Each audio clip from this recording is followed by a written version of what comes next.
Long ago, the four nations lived in harmony. Oh wait, that's not the right show. That's not the right show. Wait. Water, fire, earth. Avatar can do that. It's earth, fire, air, water, and then they do the really short thing where it's like only the Avatar can restore balance of the world. It's a lot shorter, and I gotta say, except for the first episode. This is true. The first episode, because they gotta give kind of the whole backstory. Just in case you forgot, we already made a really good show. Yeah, and this is Nickelodeon was like, we want more money, make another one. Yeah, we're like, okay. And we gave the people a different show, knowing full well that the fans were gonna be pissed because, God, we dared to give Avatar a sequel that wasn't just continuing it, even though not only was it a sequel, but they made the main character a girl. Yes, a girl Avatar. How could they do that? Heresy. Oh my God. A strong, independent woman getting things done. Who actually likes watching that? Ugh. Oh man. Anyways, people, this is the Talkin TV podcast. I'm Dom, and that's. Wait, who are you again? My name's Andrew. I was about to say, I'm like, did Chris shapeshift last minute? And I missed something. I was only on a call with him last night, so. My name's Chris, and I'm wearing a wig. How amazing would it be if you actually were Chris, but just wearing a wig? Just like pull the Scooby-Doo Mission Impossible mask off your face. And I would have gotten away with it too if it wasn't for you freaking movie nerds. Movie and TV nerds, I'll have you know. But so people, welcome back to the Talkin TV podcast. I'm here with my one and only guest, the one, the only, Andrew Jamai. How's it going, buddy? How you doing? It's me. What's up, dude? Long time no see. I haven't talked to you since our Avatar episode. It's our Avatar episode, which was, I think it's, as of right now, as of this recording, I'm pretty sure it was a month ago that we recorded that. As you're showing off your Avatar shirt. Chris got me this shirt. The people who are listening to this on audio are going to have no idea what we're talking about. I'm wearing a cool shirt. You can't see it. Chris got it for me as a gift, but yeah, it's a good one. And just like last episode, I've got a bully Easy Mac. Yes, continuing the trend with Easy Mac. I'm not good at time management, and I give myself time to eat. It happens, dude. But real quick, before we actually get into the topic of the episode, I do have a little plug for something that we have coming up on the channel. Guys, next weekend, specifically next Saturday, we are going to be appearing as part of the official Guy at the Movies Film Festival. That's right, the Guy at the Movies Film Festival. All the information will be in the description below, and we will be posting about it on our social medias. It's going to be a really, really fun film festival. We're really looking forward to it. There's going to be a bunch of different big YouTubers that are involved with it. It's going to be going all weekend next weekend, and ourselves, that would be me and Chris, not me and this other guy that I have on right now. We'll be hosting a 25-year anniversary watch-along for Mortal Kombat. That's right. So all you video game fans who are diehard fans of this movie, definitely tune in next Saturday, the 29th of August at 4:30 p.m. Eastern Standard Time. It's going to be a lot of fun. We're going to have a lot of guests on the panel, a couple returning ones, a couple new ones, but either way, be there or be square. And you can go and register too at guyatthefilmfestival.com. Again, all that information will be in the description below. It's going to be a fun time. Andrew, you should definitely show up if you can. Yeah, especially because, you know, forget all the other good movies that people are reviewing. We're doing Mortal Kombat. We're the reason why people are showing up to watch that. I can't remember the last time I watched that movie, but I know I've heard the theme song maybe every month. Yeah, I watched it for the first time ever last month, and I'm like, this is not bad. It's pretty good. Yeah. As far as video game movies go, which, again, that's not exactly a high bar to overcome. True. Yeah. True. There are a lot of really bad video game movies out there. Yeah, there's more bad than good. Like I said, you know it's bad when your highest bar of quality is Mortal Kombat and Detective Pikachu. Right? And I guess the Sonic movie? I mean, I don't know. I didn't watch it. I had no desire to watch that either. So I'm pretty sure that was another one that just went direct to digital a week after it was released. Well, I mean, right when COVID hit. I did respect highly that they were like, all right, fine, we'll redo Sonic. Yeah. But then, and also, I was talking to a couple friends of mine who were Sonic fans, and they were like, we got a Sonic movie that wasn't crap. We'll take what we can get. I'm like, okay, that's so it's true. One of those types of fan bases. I mean, listen, as soon as Jaleel White wasn't voicing Sonic, I was a little hesitant. Wait, really? He voiced Sonic for a while? Dude, that cartoon show that wasn't Sonic X, it was like the OG one where he ate chili cheese dogs and stuff. The voice of Sonic the Hedgehog is Jaleel White, aka Steve Urkel. That just shows how much I know about Sonic properties. You don't know anything about TV, bro. Come on. Yeah, definitely nothing about TV, specifically video game TV. But people, that's not the TV show that we're here to talk about today. As you guys know, about a month ago, myself and this gentleman right here appeared with a couple of our other esteemed colleagues, including my regular co-host, as part of a panel discussing one of our favorite TV shows, if not arguably, I would say the greatest animated TV show ever released. One of my favorite TV shows. Definitely the best show Nickelodeon has ever released. No question. No question. That'd be Avatar: The Last Airbender. And so as a result, Netflix capitalized on that opportunity very properly and released the sequel show that came out 4 years after the original show ended, that being Avatar: The Legend of Korra. Wow, it took 4 years? Yep, it was aired from 2012 to 2014. It's funny, what it took Avatar 3 years to do, it only took Korra 2 years to do, because they aired both their third and fourth seasons in 2014. Because the thing is that halfway through season 3, Nickelodeon, I think, scrapped the show, but they had all the episodes finished, so they just released them directly online. So that was the thing with that. And so as a result, Netflix just last weekend officially released the show, and having both of us already watched the show up to this point, we figured this would be the perfect time to cover Avatar: The Legend of Korra. Does it hold up to the original? Is it absolutely worth the watch? And most of all, does it actually add something new to the mythos of Avatar? So before we get started, Andrew, of course, being technically the guest, technically the co-host, I don't know. You're kind of somewhere in the middle as far as that goes. What was your thoughts when you heard that they were making a sequel to Avatar? You obviously being a very, very big Avatar fan.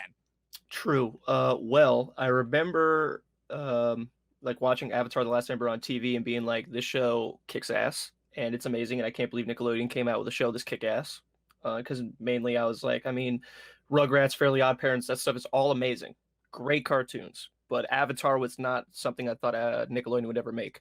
So then I was like, this show is amazing. And then I apparently never actually got to finish it while it was on TV, but I still loved it. Amazing. Then they were like, hey, Legend of Korra. I was like, yo, not exactly what I wanted, but I'm not going to say no to more Avatar content. And I remember watching like the first 2 episodes and being like, when did it come out? 2012. Yeah, spring of 2012, I believe, because I was a freshman in high school. I was definitely not watching a lot of Nickelodeon at that point because I had already graduated high school. But I remember seeing that and being like, I want to check that out, and watching the first episode and being like, this is weird. Why is she in a weird city? What is this? Yeah. Like, Avatar's supposed to be like, not ancient, but like it's definitely supposed to be rooted in like more traditional Eastern practices, and this definitely right off the bat it shows we are very modernized. Like, I mean, like the first scene when you see her like training as an Avatar being kick-ass, I was like, oh hell yeah, I'm with Korra. Korra's dope. I'm down. We already have 3 out of 4 elements done. We're so much further ahead than we were in Last Airbender already. They're like showing, this is not your daddy's Avatar. Yeah, exactly. And then she gets to Republic City, and right away, Republic City, I was like, okay, this is kind of cool. Makes sense that eventually, after this fucking 100-year race war, that they would eventually have a city where everyone can live together. But then it was like cars and radio and all this other stuff, and I was like, wait, so Republic City is like a modern city, but everywhere else is still the same? And I was just confused, and then it was on TV and I didn't keep up with when it was on, and then I was just like, well, now it's like so far in, like I'm a teenager like doing things now that aren't watching Nickelodeon, so who cares? But then when I rewatched Avatar like recently when it came out, obviously I was like, yo, Avatar is better than I remember. And then Korra came out, I was like, well, I'm obsessed with Avatar again, so I gotta just burst through Korra on Amazon Prime, Nick Hits, weird subscription. And watching through that, I was like, well, it's definitely not The Last Airbender, but it definitely is not as bad as everyone constantly says it is. Not at all. And it's crazy. And that was one of those things, too, that I heard where I was like, everyone was complaining about how bad it was and everything. But that was one of those things where I heard, I'm like, yeah, this definitely feels like a situation of people complaining because it's not Avatar, not necessarily because of the quality. Because my whole thing with it was, again, it wasn't one of those things that I was necessarily looking forward to, but I was very kind of indifferent towards. So I remember, obviously, I watched Avatar throughout middle school, thought it was great. I watched the show like occasionally on and off throughout high school and everything. And I remember the first Legend of Korra debut when I was a freshman in high school. And I remember watching the first episode on the way to swim practice. And I was like, okay, this isn't bad. It's very clearly not Avatar. And if anything, that's what I admire the creators for, Michael Dante DiMartino and Brian Konietzko, for not going in the same direction as Avatar and showing that, yeah, it's been 70 years since the show. The world is clearly evolved. People have clearly moved on.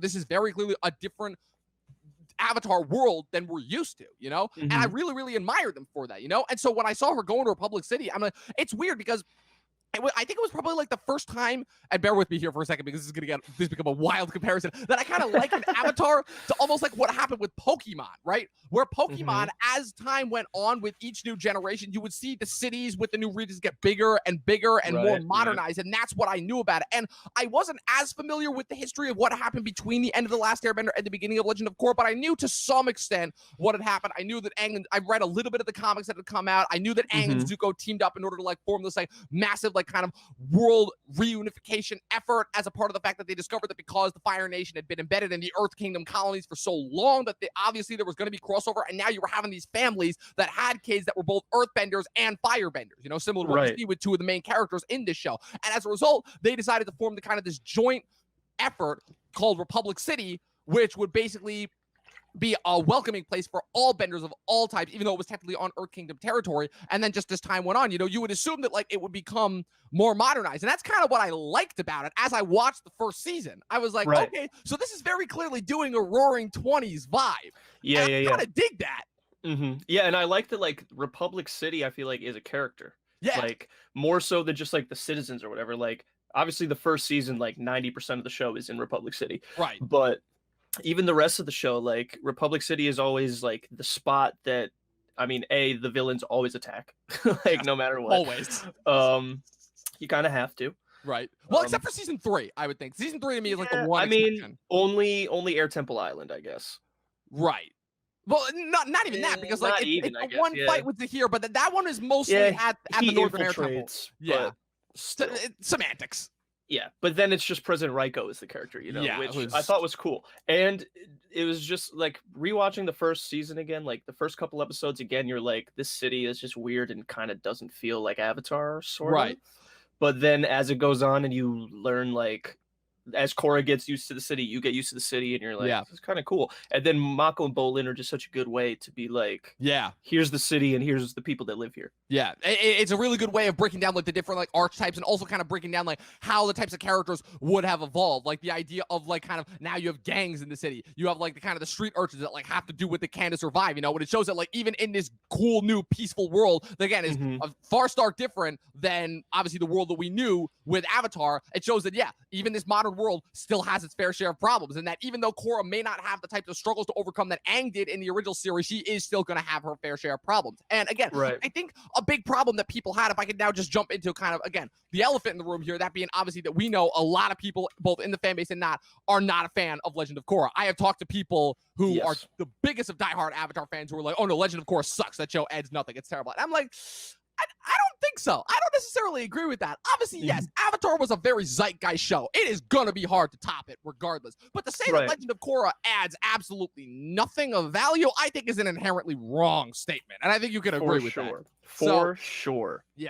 So real quick, I feel like if we want to start, we should kind of get into the characters, you know, which is obviously starting with the main character, Korra herself, you know, voiced by Janet Varney. She's introduced literally within the opening minutes of the first couple episodes. I love that. I love it. Very different Avatar than Aang. Aang starts off, he's this precocious little kid, you know. Doesn't want to be the Avatar. Doesn't want to be the Avatar. Like, you almost have to convince yourself. You're like, wait a minute, this little kid is going to be the guy that, like, saves the world and has to master all 4 elements. Yeah. And meanwhile, Korra comes in. She is this spunky, headstrong, hot-headed little girl. She's already mastered 3 of the 4 elements before, like, the age of 1. Like, how old is she in that opening scene? Like, 5 or whatever? She's like 4, and she's already doing all 3. It's just like... Yeah. Who taught you any of that? It's like this. It's like, did you even like learn that? Like, obviously she's descended from Water Tribe royalty because, you know, it's been a decent amount of time since, you know, the Southern Water Tribe has come a long way since where we saw it in that first episode of Last Airbender. But yeah, like she's descended from Water Tribe royalty, so she's got that edge as far as waterbending goes. But like, she's already got earthbending and firebending down. Tonrock is dope. I like Tonrak. I like Tonrak a lot. He's pretty awesome. Voiced by James Remar.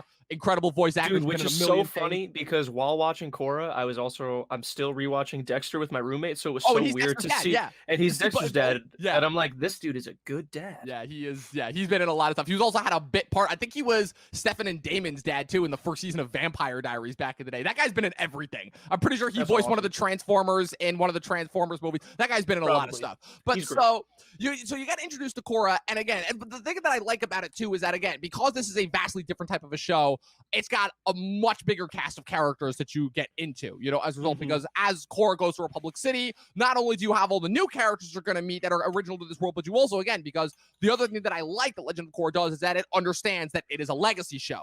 It understands that it is descended from this show that had this loving fan base and had all these crazy fans. And so I think that I like is very similar to other things that it does, is that it treats these old characters that we know like celebrities. Unfortunately, a few of them have passed on, you know, like the show right, like Aang and Sokka have passed on, but we know obviously as the show goes on that a few characters are still alive. The show Katara is in the first episode. We know that Toph and Zuko come back. And we'll get to that, but that's part of one of my problems with the show, but continue. Real okay, yeah, that's interesting because I actually do want to talk about that. And so as we get in and further on in the show, we also discover that one of the main characters is Aang and Katara's youngest son and the only Airbender son that they ever had, that being Tenzin, voiced by J.K. Simmons, who is awesome. Tenzin is a rock star. I have a little bit of qualms with him. I think he's a little bit too straight-laced, and I think that he is a little bit too much of an exposition machine. I think he grows more into his badassness as time goes on. But again, it shows that like he is a different character than Aang, and automatically we're introduced to his family, and I'm like, oh man, dude, I love these kids. Those kids are easily some of my favorite characters that like Avatar has ever put forth. Jinora, Ikki, and Milo. If the show had started with like, let's say the show started with what's that one? Season 4. Episode 3 or 4 when they have to go on their own mission. Yeah. If that was the first episode of the new Avatar show and that was the show, I would be like, this is everything I wanted and more. Yeah, and I think that a lot of people, let's just say, would not have the same types of thoughts on Legend of Korra that they did. But yeah, to say the least, again, it all factors into the fact that again, this is a very different type of a show. It's got a lot of new characters. You have a lot of readjustment to do because the show is also paying homage to Last Airbender while at the same time churning out a new legacy of its own. And so we have a lot to deal with automatically, but I guess the thing that I really wanted to get into is kind of breaking down the idea of, is Legend of Korra a worthwhile sequel to Avatar? Because the idea of sequels is something that has been very hit or miss recently. You know, it's like people don't want it to be the exact same thing, but at the same time, if it strays even a little bit from like what people love, they get mad. And so it's usually, they're always trying to like aim somewhere down towards the middle. And usually to me, like I said, they've talked about it, but the best sequels are sequels that either A, came out before the internet was a thing, which is why a lot of people say that The Dark Knight is like the last great sequel that came out, but also the idea that, what's it called? The idea that a great sequel usually gives people something that they weren't expecting, similar to the original, which is why so many people usually don't like sequels, because in some capacity, they kind of know what they're getting because they know the original property. And I have to say that as far as that goes, I think that Legend of Korra did a really good job of following up Avatar while still generating kind of a mythos of its own, you know? Well, I mean, as far as like a worthy show, just in general, I would say yes, because it's awesome and great. And, you know, if The Last Airbender came out like second as a prequel series or something, I think people would have really liked Legend of Korra.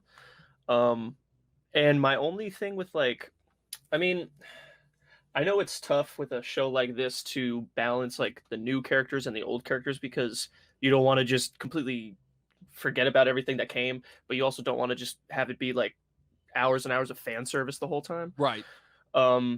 I think that they were a little too scared about that though, because A, how did Aang die? I need to know. Yeah, they never kind of really said that. I need to know.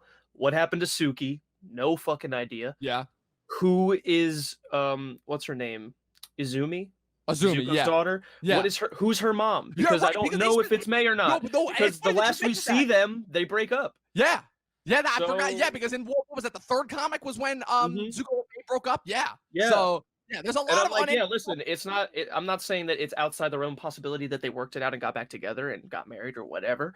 But there's no mention of her. There's no showing her. There's no like, oh yeah, my wife died. There's none of it. You have no idea. Yeah. I want to know that stuff. Kinda nothing. I want to know. And it's And like, listen, I'm about to just say the biggest problem that I had with this entire show, which was one of my favorite things about The Last Airbender, was that Korra talks to Aang, what, twice? Once? yeah. She legitimately talks to him once, and then he talks to Tenzin once, and then at the end of the second season, there's just no more past avatars. And I'm Yeah. like, dude, that's like a third of why the Avatar is so cool. Right. Is all of the past lives. And I actually wanted to get into so that. angry. And like, if that was the last episode of Korra, like if that was the season 4 thing, that like she loses the Avatar past lives and everything, and now Right. she has to go forward as this brand new Avatar at the beginning of the cycle. I'm like, Kind of would have okay, worked better as a series that's finale kind of than a cool. season 2 But finale. like, you give us 2 more seasons and she can't talk to a single other Avatar. I'm just Yeah. like, bro. Definitely. Like, I like Korra, but I don't like her enough for her to be the only Avatar I see in the entire show. The whole yeah, time. definitely. When we know that there's like what, like 670 something avatars that something existed. like that. Like, I think it's the, like 572. yeah, or they announced like the first Avatar was like over 10,000 years ago. So like you do the Yeah. math as far as you got to assume that like every Avatar lasts roughly close to 100 years. and just we know about. like, and we know what, 7 of their names. Something like that. Because Like, I'm not saying I need to know all their names, but like I wanted to see more. I just wanted to see Korra sit there like this, and then Aang appear, and her have a conversation with Aang more and than they kind of just do like, what Aang did in the finale, where he's talking to all the avatars going back to Yang that Chen. was the and that was maybe one, before. that was one of my favorite parts of the entire Avatar show, was him talking to all the avatars. It's funny because the whole thing is, again, you're bringing up, I know a decent problem that I know a lot of people have with season 2. I know what you just said is specifically a big reason why a lot of people regard season 2 or book 2 Spirits as their least favorite season. Because, again, I think that in their haste to kind of generate and show that they were different from Last Airbender, they kind of jumped the gun and maybe pushed some things a little bit too early. Like, like to me, again, I understand where you're coming from, but it almost might have worked better if they did. Obviously, the book 1 Air, I think, worked good as a book 1. Then I liked season 1 as a first season. I thought Amon was a good villain. Yeah. And I thought his story was cool, and Korra's struggle with him was cool. Yeah, that was all. The tricky thing, though, obviously, was the bridge between season 2 and 3, because obviously there are specific events in season 2 that allow for season 3 to happen. But it almost would have helped if seasons 3 and 4 happened next, and then you ended the show with season 2. That almost might have worked better, because to me, the idea of Korra losing access to the past life, to all of her past lives, and not being able to communicate with the Gem is a much better series finale than a season 2 finale. I understand where they're coming from, and I do think it's an interesting story idea, but that does work better as a series finale. Now, with all that being said, I do have to say that, again, in their haste to show that how modernized things were, I can kind of understand where they're coming from. And again, as far as how certain problems now are more like modern day problems, they almost settle into like more of like a different mantra, where the thing to me, the biggest difference between Avatar and Legend of Korra was Avatar was very much overarching threat. It would be like week to week, village to village, like bad guy of the week kind of, but for the most part, there was always that overarching threat of, okay, at the end of this show, Aang is going to have to face the Fire Lord in order to save the world. Like Roku tells him in episode 7, the comet is coming and you have to defeat the Fire Lord before the comet comes, or else the world will be destroyed. So you have that overarching threat and you have that overarching tension throughout the majority of the show. You don't really have that in Korra. Korra, it really is based on the villain of the season. And then there's usually always some sort of subplot, some sort of secondary villain that comes up.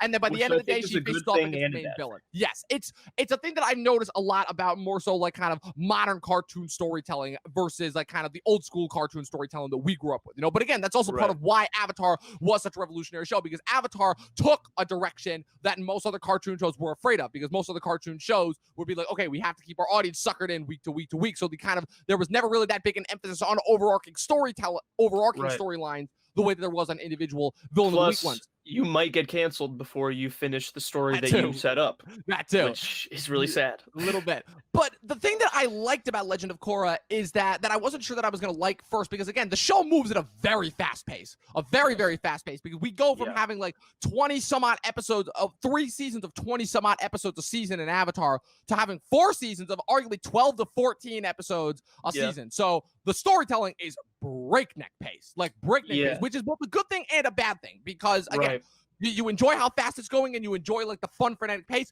but you also, to me, because again, there are a lot more characters that you have to get to know. To me, I feel like a lot of the characters can sometimes not get as much development as they should, you know? And so that was a little bit of a problem that I had. I think that makes a lot of sense, because like looking through like my notes, like watching the whole show, like a big thing that I kept seeing was that like either the good guys were like doing everything they had to and doing everything they were supposed to, and then the bad guy just wins in the last second because it's not the last episode. Right. like, Yeah. like it's never like Korra just gets absolutely rocked. It's like Right. Korra does a really good job, and then like at the last second, either a different bad guy shows up and now it's a 2-on-1, or the other bad guy does some like sneaky shit and trips her up. It's Right. always just like the last second something bad happens, and I was like, how many times is this gonna happen? Right. Well, one thing I will say though, as far as Korra goes, is that the thing that I appreciated about Korra, besides the fact that yes, they automatically showed off the bat that she's a very different avatar than Aang.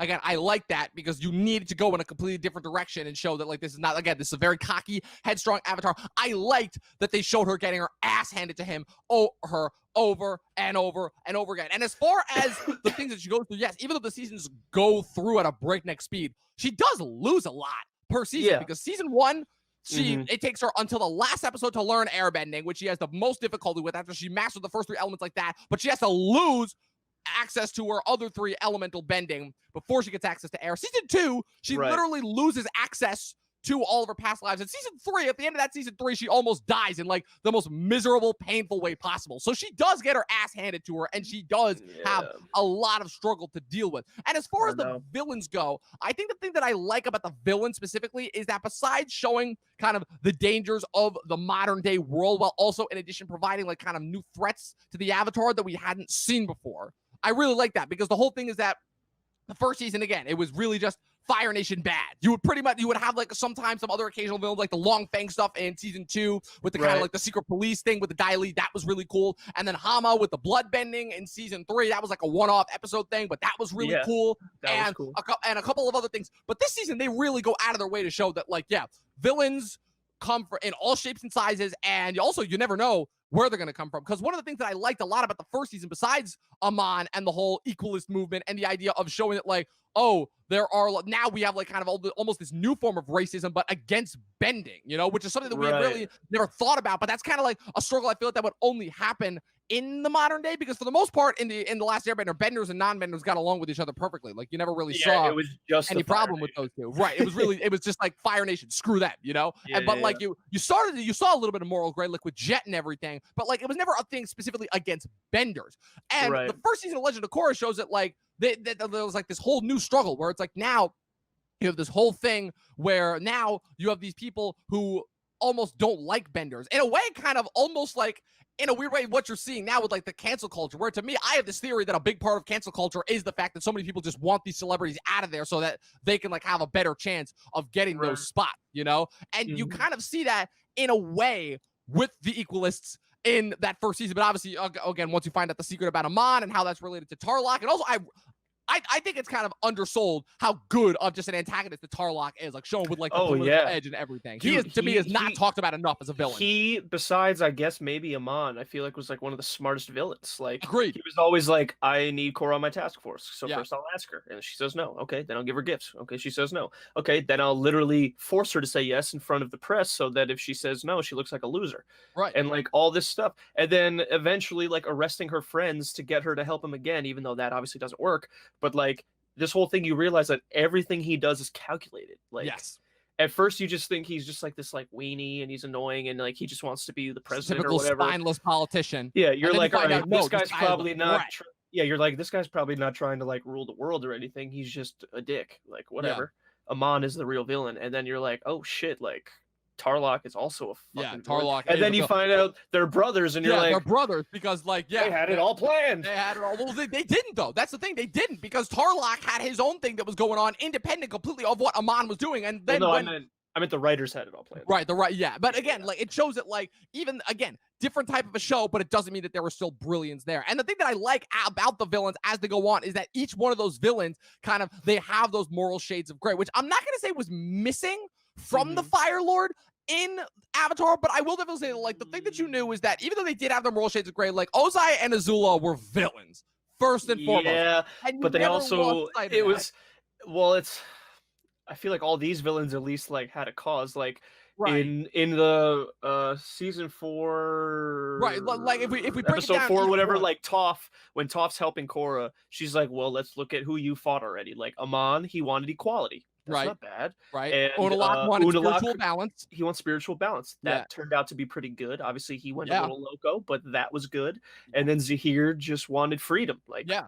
Freedom for the it's people. all I mean, good. And then restoring chaos in the Kuvira, Kuvira wants a unified Earth nation. Like, yeah. She just wants like that structure that she never had growing up as an orphan. Exactly. On paper, all of that stuff is good. Yeah. It's all good ideas, but then people get in the way, and that's what the problem and they is. let their own agendas get in the way and kind of ruin everything. And I did like that with Korra. I feel like it was never, except for I guess maybe like the last 3 episodes of every season, like it was never so. She was never like, this guy's the bad guy. That's all that there is. Everybody's on the same side against him. It was always like, well, I want to stop him, but if I stop him, then that's gonna like mess with these people, or like the president is gonna hate me because of this and that. And it was almost annoying at some points where it's like the whole season goes and Korra is like, everyone is like, Korra, you're a terrible avatar, we hate you. And then the last 3 episodes she saves the world and they're all like, Korra, you're amazing, we love you. And it was like, a little bit Parks and Recreation-esque in that way, where they just go from hating her. I'm like, yo, she's the avatar. I can't believe how often people forget what that means. But here's the thing.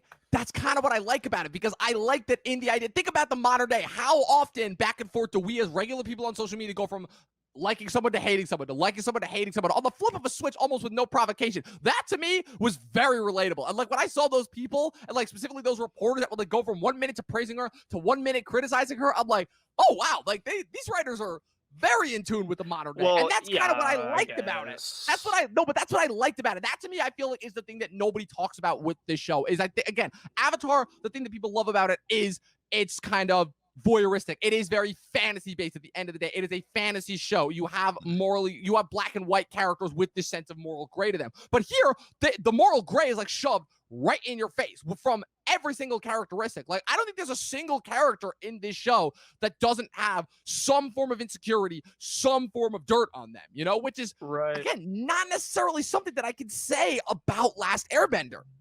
Yeah, well, I mean, I think it's because with Last Airbender, it was like, all right, here's the story. There's a 100-year war. Aang disappeared. He's back now. It's his job to stop it. He's not ready to stop it yet. We're going to go on his journey to be able to stop it. And then he stops it. And you're like, great. That was a great journey along the way. Very traditional hero's journey thing. Yes, exactly. And then with Korra, it's like, here's the world. Here's Korra. And now you're going to watch a lot of shit happen and she has to deal with it. And like, that's it. Which I think is cool, because I think it's smart that they didn't just give her another, like, let's say like the whole show was like, Zahir is out there and he's trying to do something. So like she has to find him. And along the way she fights him on, and along the way she fights this guy or whatever. Right. But which I think is good. But then at the same time, it's just kind of like there's some, like, at least with Avatar, like even in like the quote unquote filler episodes, like the divide and all that kind of stuff. Yeah. Like you were like, all right, this is his journey to becoming the Avatar and like figuring out his shit. But it's like with Korra, it's like, all right, well, obviously you're still figuring it out also, because you're not a grown up or whatever. Right. But like it felt like it was less of an Avatar's journey and more of just like her as a main character's like personal journey. Like, so which I think is cool, because on the one hand, it's like, okay, we don't always just need like, here's the Avatar learning all the elements and then fighting a bad guy. But on the other hand, it was like, well, I feel like we want more Avatar stuff, because we're getting a lot of Korra personal stuff. Because I feel like so many times Korra was alone. Like, even besides season 4 being Korra alone and all this other shit, I just feel like she was by herself so much. And all those other characters are what make Korra so good, in my opinion. It's not Korra that makes The Legend of Korra an amazing show. It's Team Avatar around her and all the other characters. So I don't know. I'm sure I'm starting to get into a ramble where I would just start to be like all the things that bother me about Korra, even though I do like but Korra. See, again, I just wanted to call it out for a second there. Is that you mentioned a very specific point, that being the personal journey. Is that to me the whole, and again, this is where I will get into it, because again, I think this was a missed opportunity. The Legend of Korra didn't tap into more of this. But the thing that I liked, specifically not just Korra, but how her struggle tied into the past Avatar struggle, is that Aang, as awesome as his journey was, Aang's was still very much personal to Aang, because the thing that I liked about learning about each of the different avatars that came before Korra and Aang is that all of their struggles were vastly, vastly different, to the point where, like, when you saw the book that was written about Kyoshi, her struggles were like kind of somewhere in the middle, where she was dealing with warlords and constantly dealing with different persecution while also trying to maintain balance. And Kyoshi had a little bit of a rough time of it. Versus you look at the waterbending avatar before her, I can't remember what his name is. Karuk, right? The kind of the go with the flow avatar, and Roku, who for the most part was Avatar during one of the biggest times of peace in the entire world. Like, it took him like 20 years to master the 4 elements, versus Aang needed to learn them in like 1 year, you know? Right. So like that's the thing that I liked, is that each Avatar struggle is not necessarily the same, and it very much is a reflection of the times that they lived in, which is part of what I love about the Avatar world and the Avatar mythos that they've set up. Is that, again, it's what I talked about in my top 10 Avatar episodes, some subtle plug right there, is that each character makes the decision that is influenced by the world, and the world in response influences them back. And I saw that just as much in Legend of Korra, where yes, you're dealing with this more modernized thing, and yes, Korra is very much on her own and very much headstrong and does not have the same problems to deal with Aang. And she probably doesn't acknowledge the other characters around her as much as she properly should. But that to me is what makes her character, because that makes her constantly have to learn more and more and more each season, you know? And it makes her character struggle, obviously, while being very different from Aang's, to me, still a really interesting one. Yeah, I mean, not to be that guy, but no, I know. It's just like, it's hard because there are a lot of things after watching both of them. There are things that I wish both shows did differently, and there are things that I wish that we got a chance to see. Yeah, like a big part of me is like, I wish that Avatar was a legitimate, like, full-on anime, because I know how anime does things. They would have given us so much. They would have given us an entire filler arc about, like, more than just like 2 episodes about Wan. We'd get like 6 episodes about Wan's entire life. But at the same time, would it still be the show that we know? No, I know. Was fully anime. That's what I always go back to. I know. I'm just woulda, shoulda, coulda. That whole argument. Just dreaming, but like, I just want, even if we just got like I bet you that because I found recently on YouTube, like, they have these weird, I don't know if they were ever on Nickelodeon or where they were, but they had like those little like short cartoons from Airbender where they were like the tiny versions. Yep. And they had nothing to do with the actual show. Obviously, they were just fun.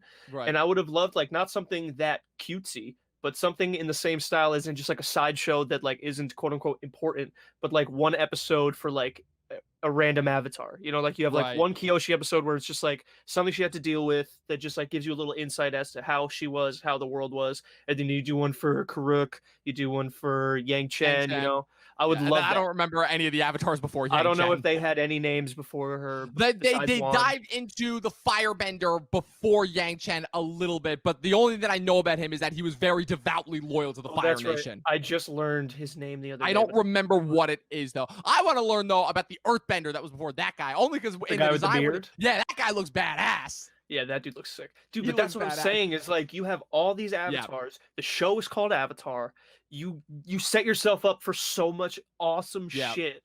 And I'm not saying that they needed to, instead of Korra, go backwards and show us another avatar. Like, that's not what I'm saying.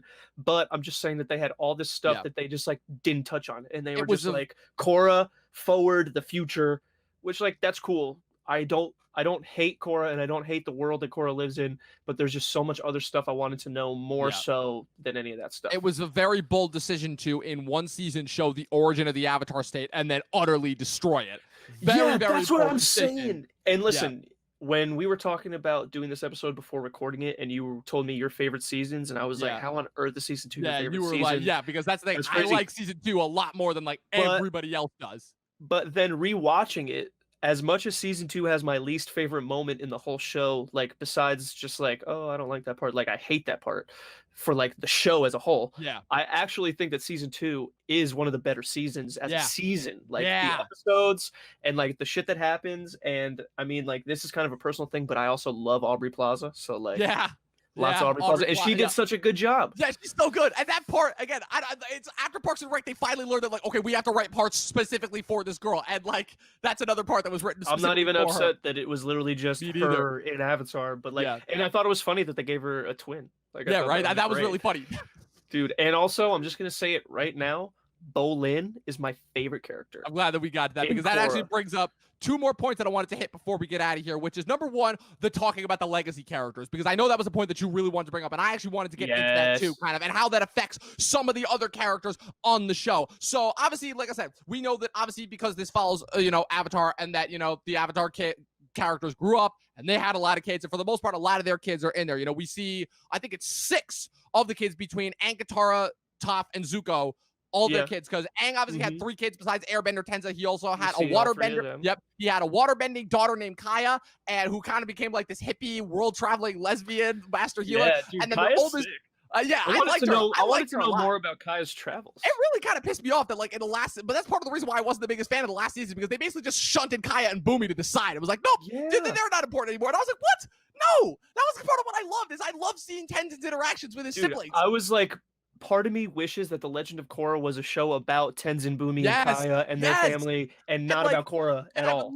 Dude, I will say this right now: the biggest missed opportunity to me is them not having a flashback that showed kind of the big family gathering, like when Iroh was still there, but like super older and at the end of his life. All the gang from Avatar, like the main 6, like Suki, Mai, whatever, they're all there, and all their kids there, like Tenzin, Kaya, Boomy, Lin, Mai, dude. And Azumi. I've seen so many fan pictures of that. So and I'm many. Like, this is all we ever wanted. Like don't get me wrong, like, it's cool seeing them interact as adults. My thoughts on Boomy are a little weird, because I'm like, why is he the oldest but he's acting like the youngest? I mean, I think that part they really need to develop a little bit more. Well, I can shed my theory on that. I want to hear your theory on that. My theory on that, which is partly also, well, I mean, I guess you could argue that maybe why didn't Kaya end up like this, but Kaya is a different story. Right. But I think it's because Boomy's born. He's not a bender. Right. That he's the firstborn too. That's the other thing. Firstborn. He's not a bender. I'm sure Aang and Katara were like, oh, that's weird, but whatever. We obviously love our son. This is our son, Boomy. We love you. Yep. Then they have Kaya, a girl, waterbender. I'm sure Aang in his heart is like 2 kids, 0 earthbenders. I mean, 0 airbenders. I'm a little sad because I'm still the last one. Right. But he obviously doesn't hate those 2 kids. Loves them. Then he has Tenzin, Airbender. All of a sudden he's like, Tenzin gets all the attention. Airbender. So then Boomy was probably like, hey, look at me. Yeah. Hey, Boomy I'm was still the alive guy that too. was always scrambling for attention, which is why he probably ended up joining the Republic forces and everything. Right. So I'm assuming that it's partly like hey, I want attention too. Look how silly and funny and crazy stories I am. Like blah blah blah blah blah. So that's my guess. Yeah. But the one thing I will say is that even though we didn't get to see them as kids, I will say that all the forms of sibling rivalry that they had, first obviously with Tenzin and his siblings in season 2, and then when you see Lin and Sue reunited, which Sue you didn't even know was a character until season 3 reunited, and so you see those two and how those two are very much both the different sides of Toph, where Lin is very much the stern, uptight version, and then Sue is the more laid back, carefree, fun version. And it's so funny, like kind of how you see even though, like I said, say what you will about how they treated the actual characters when they appear in the show, but I just love seeing the different elements of the personalities of the old characters appear in their kids. Like, I love that, because that's the thing that happens in real life. Your parents are a certain way. One of my notes is Lin is definitely Toph's daughter. Yes, but so is Sue. Just as much as Lin is Toph's daughter, Sue is also. Like, and the fact that it's because they are so much the polar opposite aspects of their mother, that why they feuded for so long, and why they didn't speak to each other for years, and why Lin is still so unforgiving of Sue. And their battle, by the way, that's one of my favorite fights in the whole show. Dude, that was so awesome. Sick. Like, so dude, sick. She's like, oh, so we're just gonna be like this then. No. When I love the line when Sue is like, oh, so it's like, you're still the same person. You haven't changed a bit. You're still an uptight loner. No wonder Tenzin left you all those years ago. And I can just see the expression on Lin's face being like, bitch, let's go. Yeah. Dude, I love finding that out. I loved finding that out. That was really, really cool. Dude, when Mako and Korra break up and she flips the desk and she's like, what happened? And he's like, I broke up with the Avatar. And she's like, you should have seen Air Temple Island when Tenzin broke up with me. Right. And I wish I saw it. Oh, dude, I love that. Dude, when Korra in the first season finds out that Tenzin and Lin dated, and then he's like, I'm surprised Pema stole you from Lin. I'm surprised our esteemed chief of police didn't try to throw her in jail. Tenzin's like, oh, she did. Twice. Like, yeah, she tried. Well, she tried.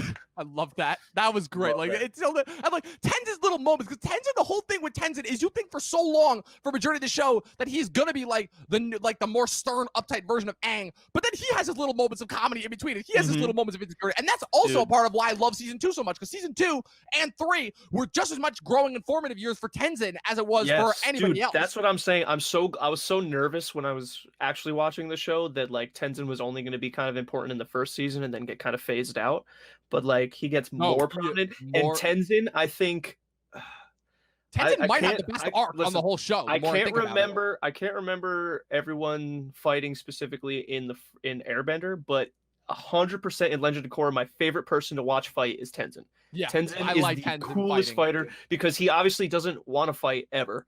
He wants to not ever have to fight, but then when he does, it's literally always to protect his family. Yes. That's the only time he ever fights, is like to protect his family and maybe to protect Korra. Yeah. And the last and point that he goes so in, and that's like I feel like we saw Aang do like lots of cool airbending things, but like Tenzin improved upon it. Tenzin is the master that learned from Aang, who is a master, and then he learned himself, and then he's been teaching people like his kids and Korra and whoever else for however long. And my favorite fight is in season 3 episode 11 when he's fighting the Red Lotus. One single-handed. And he gets I'm just like, dude, like if it was just Zahir versus Tenzin would have easily would have won. And that's the thing, Tenzin, that's part of the reason why I both love and hate that fight, because Tenzin was winning. But dude, then the other two, his ass. Yeah, but then the other two members, and then he's fighting like what, all 3 to 4 of them at the same time, and I'm like, oh shit, he doesn't stand a chance. I'm like, freaking genius, because he was winning.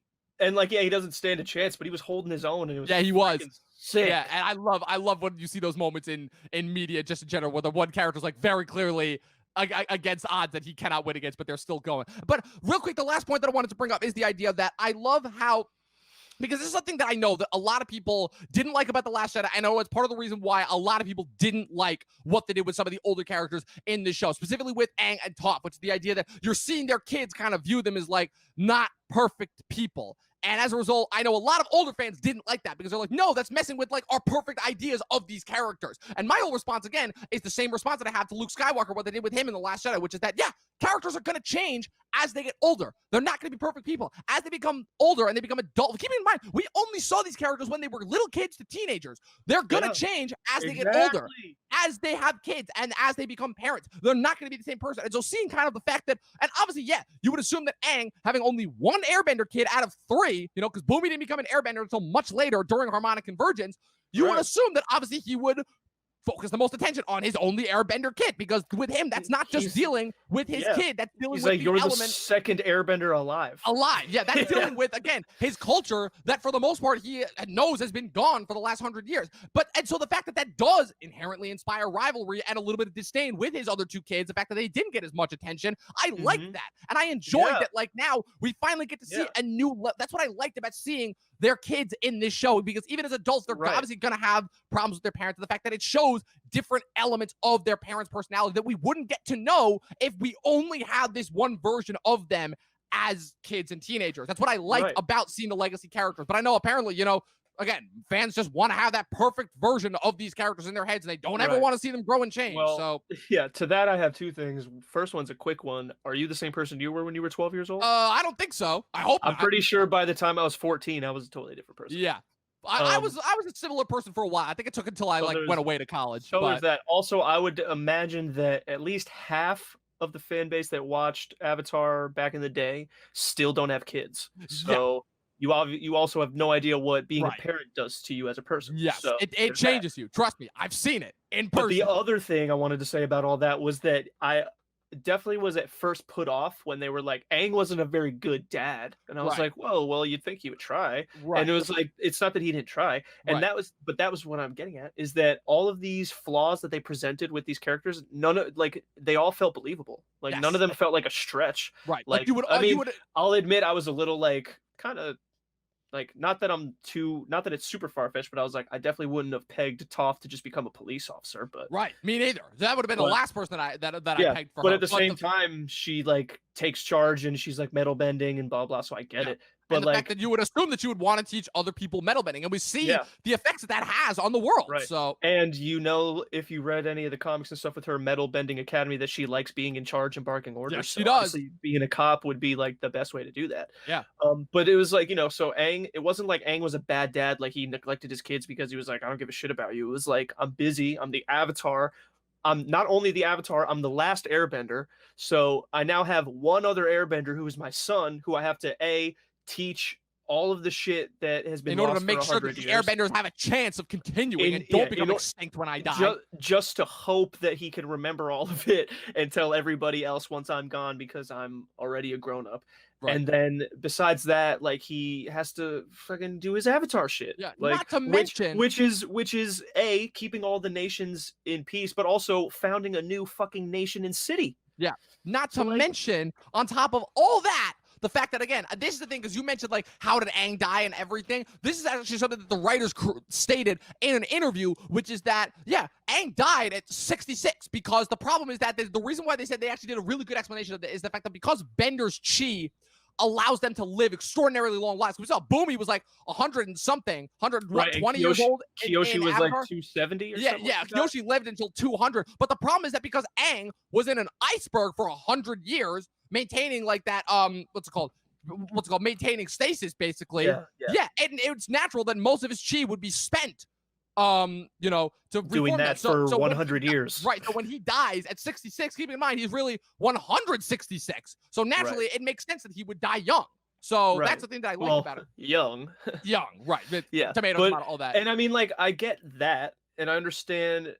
Well, wait, hold on. So that means he died of just old age? Like, old age, yeah. That's what it was. Just old age. Okay. Yeah. Well, it's kind of a lame way to go, I know, but I mean, it makes sense. I'm not like mad.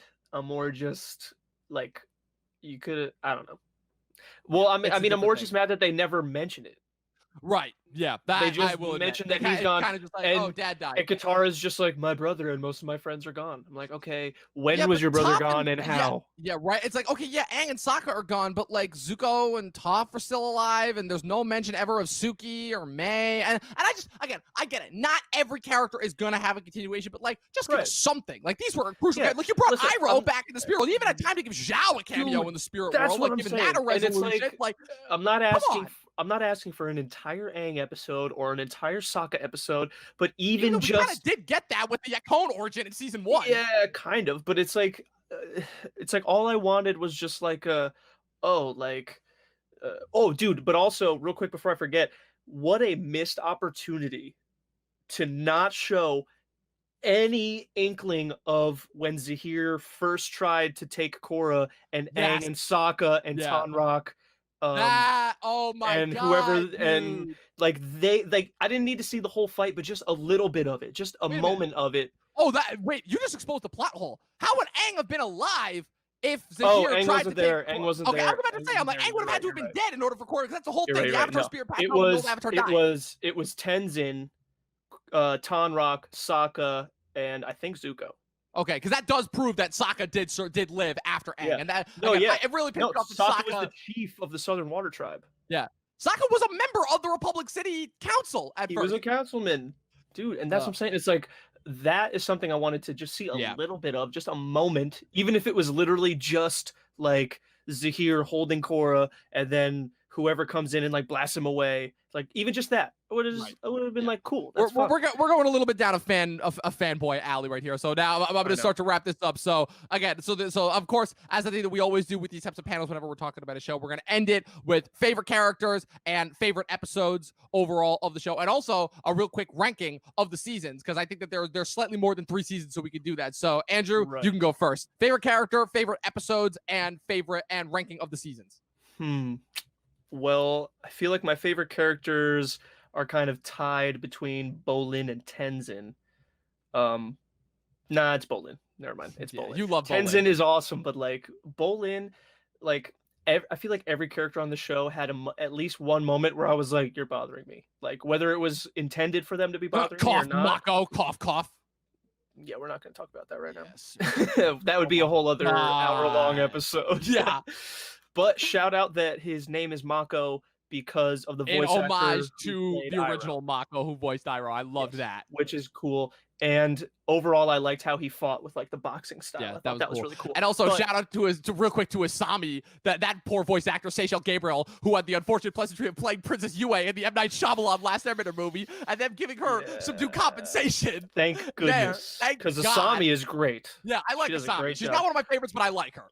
Also, since you brought it up, I'm not sure, but I think in season 1, episode 7, Aftermath, after I think his name is Tano, that jerk that wins the. That's Rami Malek. That's Rami Malek, that voice actor Yeah, from no, Mr. I know Robot. that. That's Rami Malek. That's one thing that's cool. But the other thing, I don't know for a fact if this is what he's doing, but he calls Korra Avatar. And I'm like, is that a weird reference to the M. Night Shyamalan movie? I would have to go back and rewatch that. Because like that. it's the scene, it's the scene where he's like, I've been to every healer in the city. Whatever he did is permanent. I don't have my bending. And then Tenzin and Lin come in and they're like, all right, we could talk to you now. And then he's leaving. And he goes, see you around, Avatar. And I'm like, maybe I just am not Was that a understanding slip what of the he's. tongue? Or That's what I'm saying. I'm like, was Remy Malek just being weird, or was that like this will be funny? Conspiracy theories. Yeah. I don't know. Anyway, Bolin. Yeah. Hilarious. I know you don't really like his voice actor. Yeah, I'm but not a fan of that voice actor at all. I just don't like that guy. I haven't really seen him in a lot of movies besides Wolf of Wall Street, but I think he did a great job with Bolin. I think Bolin is a hilarious character. Like his dude, like so many, just the delivery. Like when he's like, "Oh my god, that guy's lava bending. That's so bad for us." Like shit like that. Oh, it's so funny. Or like when he just like slides into a scene, he's just like it's just so funny. But he's also like, what I like about him is that like, yeah, he's like an oaf, but like he's also like powerful. He is a good bender. He's useful. Like he's not just there for comic relief. Like he's obviously hilarious, but he actually becomes a lava bender. He, like is a good pro bender. Like that one episode where like Korra and Mako were just like shit in the bed because they were like, oh, we like each other, but not really. He was like, fine, I'll just win this by myself. And he wins. So like he's useful, he's funny, he's kind. His girlfriend is hot. Opal is amazing. Opal, love her. Opal, Allison Stoner. Yes. Allison Stoner. She's sick. And yeah, I feel like there was just never a moment where I didn't like Bolin. And I mean, come on, I want to see Nuktuk. I want to see the Nuktuk mover so bad, like the full thing. I want to see the whole and again, that just like an ode to like the beginning of film, and then bringing film, and that just spoke to me. That spoke to me personally. I really liked that. Yeah. And favorite episode? I was thinking about this earlier because I was like, I don't know if I could pick one. There are a lot of really good episodes. There are a lot of really good ones. I really like the finale of Korra. Oh, I mean, I do like the series finale, but I like the season 1 finale a lot. Season 1 finale is good. I like oh my god, I had an episode from season 2, but I'm blanking on which one it is. But there are a lot of really good ones. I just feel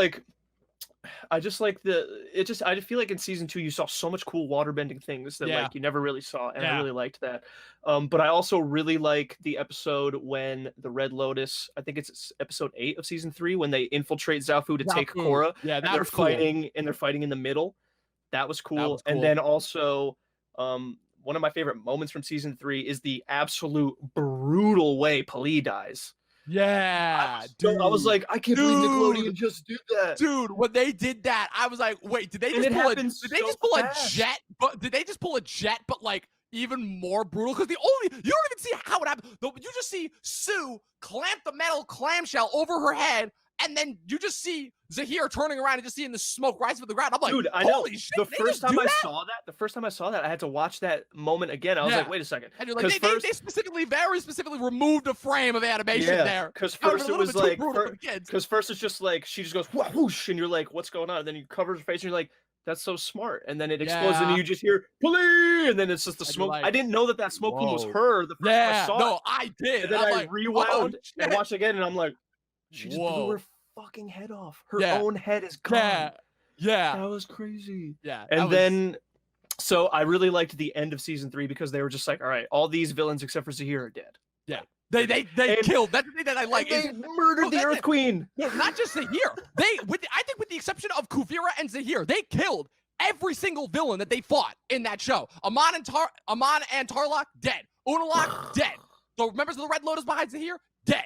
Like, Yeah. the Earth Queen, dead. Like, they did not mess around when it came to that, as far as how they treated their villains in this. Yeah, for real. Yeah. I did like that. That was cool. I like that. And I can't think of like any specific. Actually, my favorite episode from season 4, Operation Beifong. That was a badass episode. That was a badass. You give metal benders a bad name. I loved that. And then Love also, that. I also just love the moment where Julie turned on Varric and was like, "Guards, do the thing." And then Varric was like, "No, not the thing, Julie." Oh my Dude, god, I really do like the few episodes that Varric is without Julie. Yeah. He's like, That was Bolin, do the thing. What thing? I never had to tell Julie the thing. Oh man, so Varric- I'm actually just gonna cut in real quick. Even when 'cause- Varric was a villain, I love Varric. Yeah, no, that's the thing, because now I'm just gonna jump in real quick. My favorite character is Varric, no question. Icknick, Blackstone Varric. I love that guy. I love that voice actor, John Michael Higgins, Oh my God, aka Icknick. the Seize the Day guy from Community. He was hilarious. I don't think there was a single moment where this guy was on screen where I wasn't cracking up. I'm sorry. The fact that you literally invent the way that you hide from police is by hiding inside of a stuffed platypus bear and then Dude. farting out money. I love Dude, that. the first scene you see him, he's like, "Well, I was like 10 feet off the ground." He's like, "It looked like you were sitting on a pillow." And he's like, "I wasn't." Well, why wouldn't you tell me? I still love the moment. You're fired. when they're on the boat and then Bolin spots Eska coming towards him all over the water, and he's like, real quick, is this boat fast enough to escape a crazy evil accident?" He's like, Ex-fiance? "Why do you think that I built this boat in the first place?" I love Yeah. that. That was great. Dude, And his everything relationship he with says. Julie is just amazing. Like, I don't think there's a single line in there that I don't like of him. Mhm. He's just amazing. And then freaking when what's it called? And that's the thing, is that even Varric, who is very clearly like a jokey supporting character, even he has like his moment to shine, because in the end, I really did like the moment where he was like trying to advise Kuvira, was like, "No, this is a bad idea." Like, even me, like a technical genius who like kind of has a very Yeah. slim moral boundary, even I Mhm. know not to mess with spirit energy, you know? And I'm really glad that Varric was actually a genius. Like, Yes. that he Like, wasn't was just actually rich. smart. Yeah, like, because you could have, they could Very have could have just easily been like, made it that he was he's depending just on rich. Julie for everything. Exactly. He's rich and Julie's smart, and Yeah. that's it. And it would have been fine. And I Yeah. probably wouldn't have even had a problem. I would have But been the like, yeah, fact Varric that is they hilarious. did that dynamic, it was great, and it just Yeah. made him that much more of a funnier character. Just made him that much more of a better character, and it just made his Mhm. relationship with Julie. And Yeah, the thing I liked exactly. is that it wasn't just like the typical like mentor apprentice relationship. Like, he did legitimately care for her, and he Yeah. did admit, like, I'm And- hopelessly lost without her. And I'm gonna be honest, Julie tricked me. I really thought that she was really joining Kuvira. I Me was like, too. that makes sense. Me too. I And then mean, it turned out she he had us treated her all like shit. fooled. She has all full dude. And then when I thought that she actually betrayed Varric, that moment where like she falls on top of him, and you're like, wait, is there like a what? weird love chemistry? And then Yeah, he's and just there like, totally "Ah!" was. I There was like, totally was. dude, And that's I funny that love they the almost moment- got me. I thought they were in love, I and love then the they moment- did. Then they were. And I love the moment where they blow off the back of the train and he's hanging onto her, and he's like, you can stand to lose a few Julies. Like, he literally just like, he has no other conception of like life without this girl. I loved that. Dude, It was I great. know. It was so good. And then for my favorite episode, no question, it is the middle 2 episode of season 2, Beginnings, where Korra is flashing back and seeing the origins of Avatar 1. The animation of that was beautiful. I love Yeah, seeing really the origin cool. of the Avatar state, the origin of the feud between Rava and Batu. Also, shout out to Glenn from The Walking Dead, Stephen Yeun as the voice of Juan. Yes, Incredible dude, voiceover so performance. good. Really good. Really love that episode. Easily Also, the best. real quick to touch on that, also Vatu, voiced by a guy named Jonathan Adams. Adams, who voices Tyrael in Diablo 3, one of my favorite games ever. Okay. One of my favorite characters from that game ever. What a great voice. I I think could listen the- to him talk all day. I think the only thing that I knew him from is he voiced Martian Manhunter in a couple of animated DC things, and That that sounds I right. think is the only That thing that sounds I would know right. him from. He And pretty then- much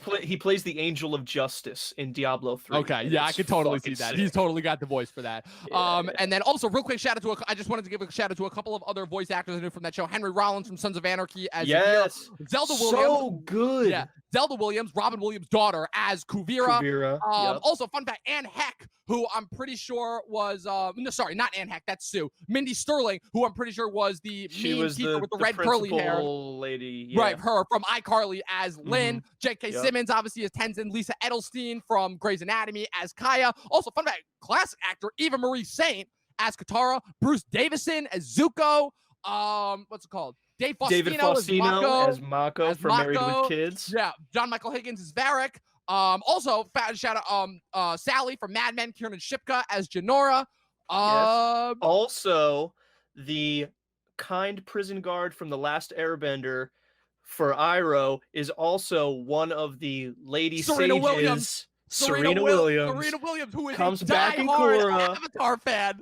as a sage. That was cool. Love that. was cool. I like that. But yeah, so also, speaking of that scene again, really quick, just popped in my head. I know we don't have time to actually dissect this, but do you think that the Fire Sage woman that helps Korra is Azula? Because that's a fan theory. Really? I had no idea. I had no idea.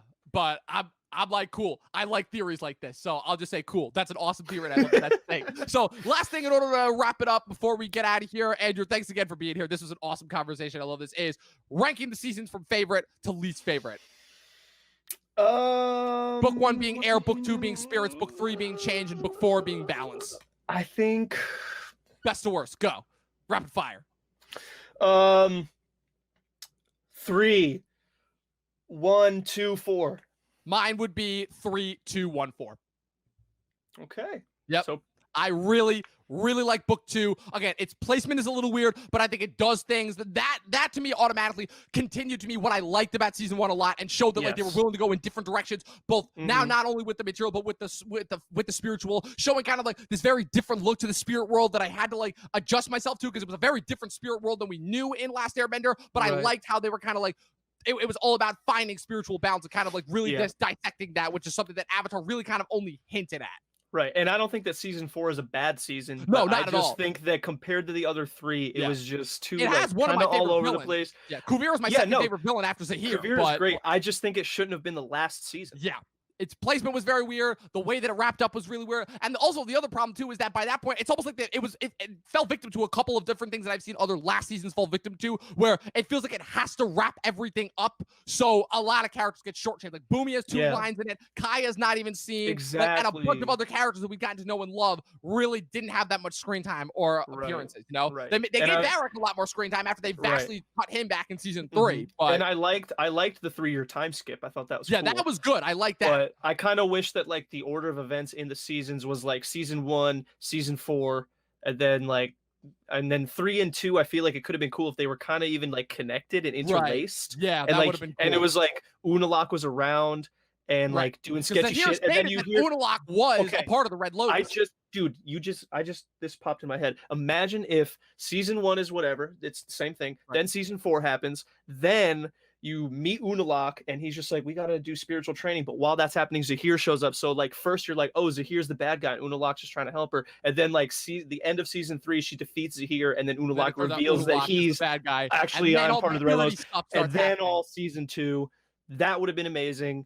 Korra would have been better than the Last Airbender. You heard it here first. Wow. That's how bold statement. Bold statement. So I guess in conclusion, before we give our star ratings, the question is Korra better than the Last Airbender? Of course not. Like everyone knows that. That's like, it's just common sense. But it's not. I do think that with all the stuff that we discussed today, I think that it does actually add something of substance to the Avatar world. And is it better? No. Is it important? Hell yeah. Yes. And is it the sequel that we deserved? I think so. So I think so. Was it fun? Hell yeah. Yes. With that being said, last question. Ooh. Is Korra a better Avatar though? Ooh. Jury's out on that one. I'm gonna come back to that one. I don't know if I can answer that yet. But we also didn't see most of Avatar Aang's life as the Avatar. So this is true. Yeah. So there's a little bit of a problem there. So with that being said, according to Nickelodeon, Korra would beat Aang in a fight. I don't know if that's true or not. I think so. I think so. I mean, she has metal bending. I don't know. We'll never really know. We'll never find out. Yeah. So with that being said, I'm giving the show 4 out of 5 stars. I really enjoyed it. It's a very worthwhile experience. What did you give The Last Airbender? The Last Airbender, I think I gave 5. Okay. Yeah. I'm gonna give it a solid 3.5 out of 5. All right, that's a good ranking. Yeah. So with that being said, thank you people for once again tuning into yet another incredible episode of Talkin TV. Thank you, Andrew, for being here and being my faithful co-host, and once again proving that you're real quick. I do another show with Chris called Talking with Andrew and Chris. It's on all the DSPs, all the social medias, at Talkin Podcast, Talking with Andrew and Chris. Check it out. It's a good time, I promise. Chris is there. Way to totally hijack my stream. And with that being said, I, of course, am the movie nerd, Dom Rizzi. I'm here on Talkin TV Podcast. We put up new content on YouTube every Monday, Wednesday, Friday. You can just search it right there with that logo right there somewhere. Words. Talkin. Here. Yeah. Talkin TV. No G. Dom, I have one final question, actually. Yes. I know I'm being a really annoying co-host asking you lots of questions. That's what I like, though. I like this little dynamic that we have. It's different from Chris's, but it's Dom, still adds shut a up. lot. I'm trying to talk.